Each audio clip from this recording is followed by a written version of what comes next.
That's a long step from right here to up there.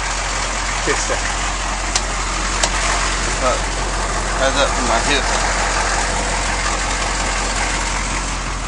I'm gonna have to use the wheel. Damn. That's way on down there.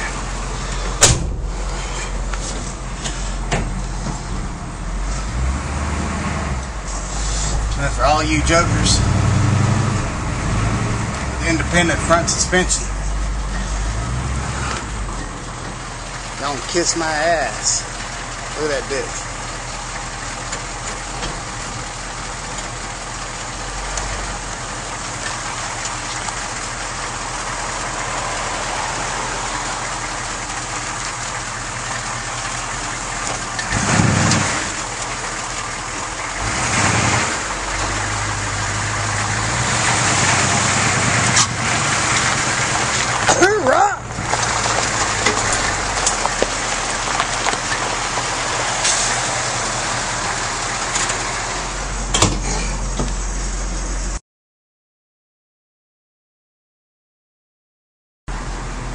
Oh, daggone it.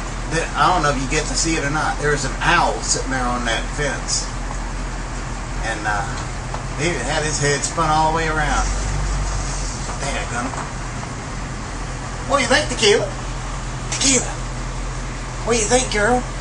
She was scared to go for the ride. Her little butt was just shaking.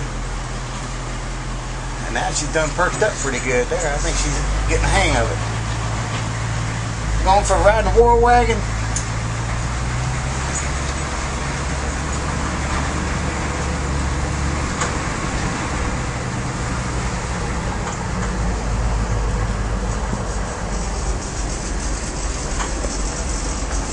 Well, I'll tell you what, it's been a long time coming just to get this thing on the road. It's not perfect yet, and it's got a ways to go. But damn it, it's doing a fine job so far. I'm really happy with it. Disappointed and happy at the same time. What do you think, Pumpkin? What do you think? Oh! Well, no, Daddy's a fool. A lot of echo in here with no headliner. Everything out of the back. And it's just damn stripped down and raw. No radio. And you know what? I love it. I love it. This is what I wanted all along, a war wagon, damn it. And a diesel one at that. Holy cow, you just can't get no better than that. What I really wanted was a 1009 Cut B, but you know, to get one in good shape, you're looking at $4 to $6 grand. So I came across this, $1,200 invested in the vehicle. Quite a bit of blood, sweat, tears, $300 in a welder, and I don't know, untold amount of money invested in sheet metal, rolling wire, CO2, paint.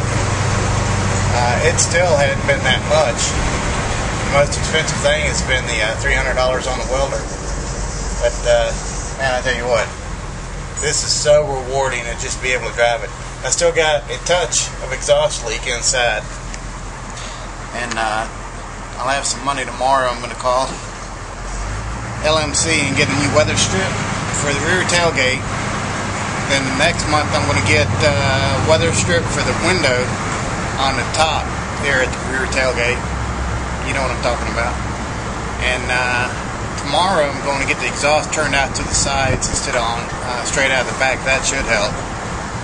And I've done contacted Fred and Badger Diesel. I think it's Salem, Wisconsin. I'm going to get a state-of-dying fuel pump. He's going to talk me through doing some dynamic timing by ear. He's going to talk me through bleeding the system.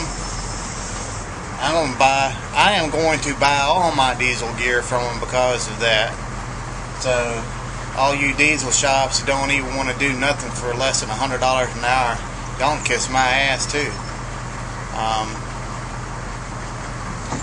Fred sounds like a top-notch guy, and his feedback on eBay is extremely high. So we're going to give him a try for an injector pump and injectors.